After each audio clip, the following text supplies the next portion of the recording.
If you start watching a YouTube video, maybe even this video, and it's in the wrong language, maybe you wanted to switch it over to English or whatever language you speak and understand, I'll show you how to do that directly on your iPhone, Android, or even a computer. So let's jump right in.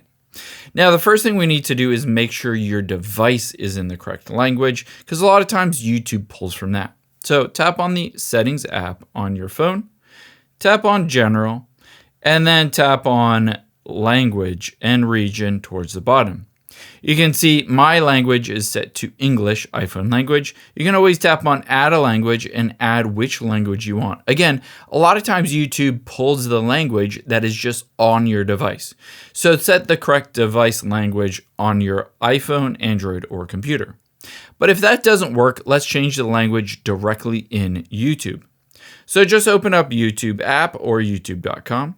Tap on U at the bottom right, and then tap on the gear icon at the top right.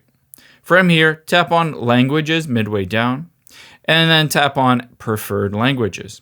On here, you can select whichever language you want. As you scroll down, you can see I have selected English United States, where I live. But of course, you can select any language that you want. Make sure to only select one so that it prefers and defaults to that language, especially when any videos are auto-dubbed. I hope this helps. I know your day is busy, so thanks for spending a little bit of it here with me today. And I'll catch you on the next one.